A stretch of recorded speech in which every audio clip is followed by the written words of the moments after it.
ओम शांति। आज का अव्यक्त महावाक्य 4 फरवरी 1975 से लिया गया है, जिसका शीर्षक है ज्ञान को स्वयं में समाने से ही अनमोल मोती और अमोघ शक्ति की प्राप्ति।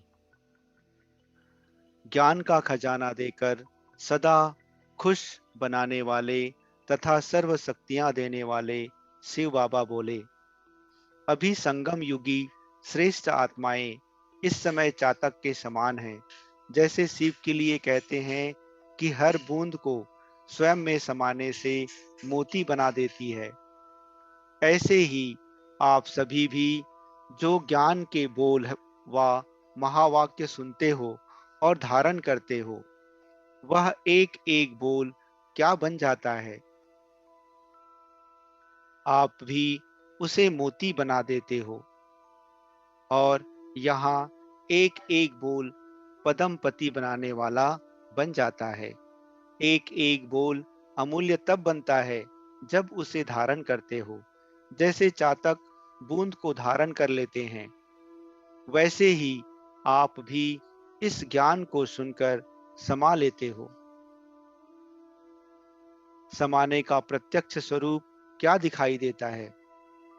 ऐसे हर संकल्प, हर बोल और हर कर्म पद्मों के जमा करने का आधार बन जाता है।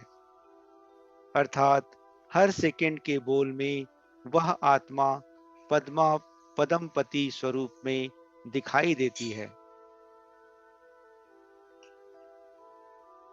स्थूल धन का नशा और खुशी चेहरे पर चमकती हुई दिखाई देती है, लेकिन होती वह अल्पकाल की ही है। परंतु ज्ञान चातक के चेहरे पर खुशी की झलक सदा स्पष्ट दिखाई देती है। अपने दर्पण में तीसरे नेत्र द्वारा अपनी ऐसी झलक को हर समय देखते हो, हर सेकेंड के जमा का हिसाब चेक करते हो, प्लस कितना होता है और माइनस कितना होता है, ऐसा अपना स्पष्ट हिसाब रखने के अभ्यासी बने हो। विशेष समय निकालकर हिसाब किताब देखते हो, अभी अभी कमाई, अभी अभी गमाई। यह उतार चढ़ाव अगर ज्यादा होगा तो सोचने, देखने और करने का विशेष समय निकालना होगा। अगर एक रस कमाई है, जमा ही होता जाता है, बार बार नुकसान की कोई बात नहीं है, अर्थात खाता क्लियर, अर्थात स्पष्ट है, तो जिस समय भी चाहे एक सेकंड में हिसाब निकाल सकते हैं। क्या रिजल्ट देखते हो? अभी तो अनेक आत्माओं के अनेक जन्मों के बने हुए खाते, जिसको पाप कर्मों का खाता कहा जाता है, उसको भस्म कराने वाले हैं। वे स्वयं अपना ऐसा खाता बना नहीं सकते। यह तो पुराने खाते हैं। आप तो पुराने खाते समाप्त कर नया जन्म, नए खाते बनाने वाले हो। पुराने खाते सब खत्म हो रहे हैं, ऐसा अनुभव होता है। यदि पुराने खाते को पूर्ण रीति से चुकता करने की युक्ति नहीं आती है, तो यह थोड़ा सा रहा हुआ खाता बार बार दिल को खाता रहेगा। यहाँ भी यदि माया का कोई कर्ज होता है, तो कर्जदार बार बार तंग करते हैं। ऐसे कर्ज को मर्ज कहा जाता है। यहाँ भी माया का कोई कर्ज पुराने खाते में रहा हुआ है, तब ही माया बार बार परेशान करती है। वह किसी न किसी मानसिक कर्ज के रूप में है, वह कर्ज चुकता करना पड़ता है। तो अपने खाते को चेक करो कि कोई रहा हुआ कर्ज संकल्प व संस्कार के रूप में या स्वभाव के रूप में रहा हुआ तो नहीं है। जैसे शारीरिक रोग व कर्ज बुद्धि को एकाग्रचित नहीं करने देता, ना चाहते हुए भी अपनी तरफ बार बार खींच लेता है। ऐसे ही यह मानसिक कर्ज का मर्ज बुद्धि योग को एकाग्र नहीं करने देता, बल्कि विघ्न रूप बन जाता है।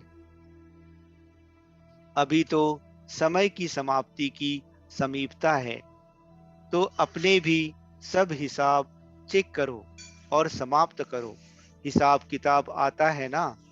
मास्टर नॉलेजफुल होना।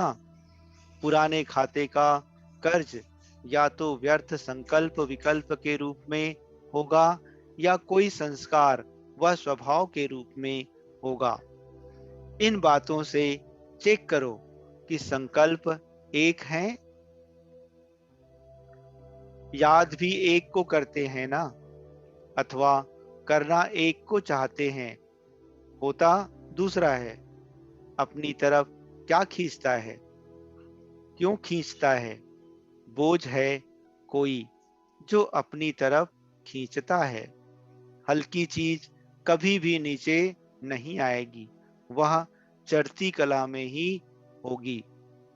किसी भी प्रकार का बोझ कितना भी ऊपर करना चाहे तो ऊपर नहीं जाएगा, बल्कि नीचे ही आएगा। ऐसे ही सारे दिन की मनसा वाचा कर्मणा में, संपर्क और सेवा में इन बातों को चेक करो। सेवा में भी प्लान और प्रैक्टिकल में, संकल्प और कर्म में अंतर क्यों? उस अंतर का कारण सोचोगे तो स्पष्ट दिखाई देगा कि कोई ना कोई कमी होने के कारण प्लान और प्रैक्टिकल में अंतर होता है। सर्व शक्तियों में से किसी विशेष शक्ति की कमी है। जैसे योद्धा मैदान में सर्व शस्त्रधारी नहीं बन जाते हैं, तो समय पर किसी साधारण शस्त्र की भी आवश्यकता पड़ जाती है। तो उन्हें साधारण शस्त्र की कमी भी बहुत नुकसान कर देती है। यहाँ भी सर्व शक्तियों का समूह चाहिए, अर्थात सर्व शस्त्रधारी चाहिए। अपनी बुद्धि से भले ही जज करते हो कि यह तो साधारण बात है, यह कभी भी समय पर बड़ा धोखा देती है। इसलिए टाइटल ही है मास्टर सर्वशक्तिमान। बाप सर्वशक्तिमान और बच्चे मास्टर सर्वशक्तिमान नहीं। विजयी का अर्थ ही है सर्व शस्त्रधारी।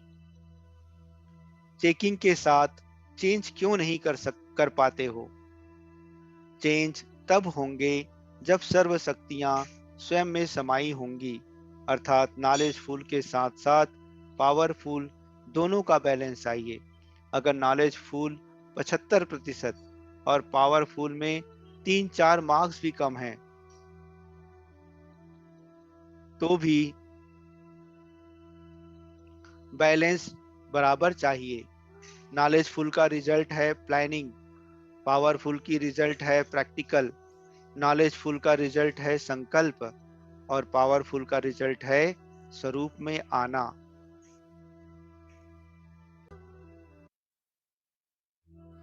दोनों की समीपता और समानता ही दोनों का समान रूप बनना, अर्थात संपूर्ण बनना।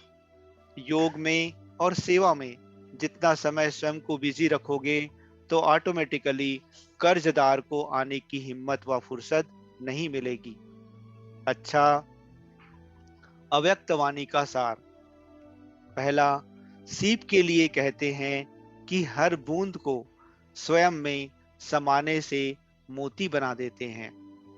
ऐसे ही आप भी जो ज्ञान के बोल या महावाक्य सुनते हो, उस एक एक बोल को मोती बना देते हो। दूसरी पॉइंट, जैसे चातक बूंद को धारण कर लेते हैं, वैसे ही आप भी इस ज्ञान को सुनकर समा लेते हो। समाने का प्रत्यक्ष स्वरूप यह है कि हर कर्म पद्मों के जमा करने का आधार बन जाता है।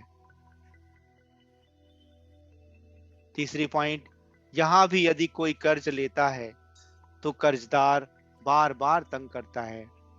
ऐसे कर्ज को मर्ज कहा जाता है।